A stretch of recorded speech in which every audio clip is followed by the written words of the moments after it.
चुनाव 2024 का बिगुल बज गया है। राजनीतिक पार्टियों ने चुनाव में पूरी ताकत झोंक दी है।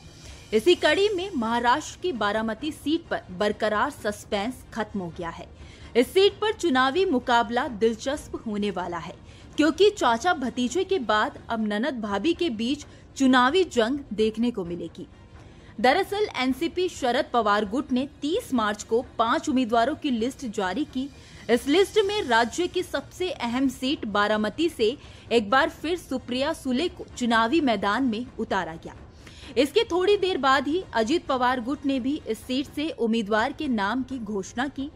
एनसीपी अजित गुट के प्रदेश अध्यक्ष सुनील तटकरे ने अजित पवार की पत्नी सुनेत्रा पवार को बारामती से उम्मीदवार घोषित किया। अब यहां शरद पवार और अजित पवार की एनसीपी में कड़ी टक्कर देखने को मिलेगी। आपको बता दें कि बारामती लोकसभा सीट पर पवार परिवार का दबदबा रहा है। इनसे पहले इस सीट पर कांग्रेस पार्टी की पकड़ रही थी।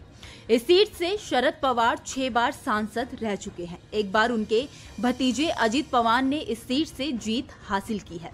फिर उनकी बेटी सुप्रिया सुले ने इस सीट की कमान संभाली। वह लगातार 2009 से इस सीट से सांसद है और इस साल के चुनावी मैदान में भी उतर रही हैं। अब सुप्रिया के सामने उनकी भाभी सुनेत्रा पवार को टिकट दिया गया है, जिससे मुकाबला बेहद दिलचस्प हो गया है।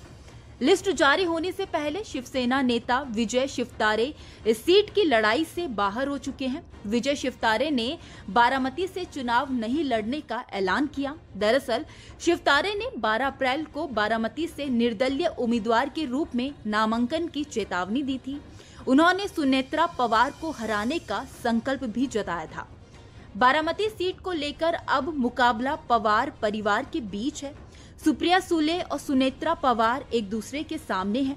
अब बारामती से ननद भाभी एक दूसरे के खिलाफ चुनाव लड़ेंगी। एक तरफ सुप्रिया सुले जहां एक अनुभवी नेता है और इस सीट से 3 बार सांसद बन चुकी है, तो वहीं उनकी भाभी सुनेत्रा पवार राजनीति से दूर रहती हैं। हालांकि वह सामाजिक कार्यों में बढ़ चढ़कर हिस्सा लेती हैं। ऐसे में अब देखना ये दिलचस्प होगा कि बारामती की जनता किसे चुनती है। खैर, इस खबर में इतना ही। इस खबर को लेकर आपकी क्या राय है, आप हमें कमेंट सेक्शन में जरूर बताइए।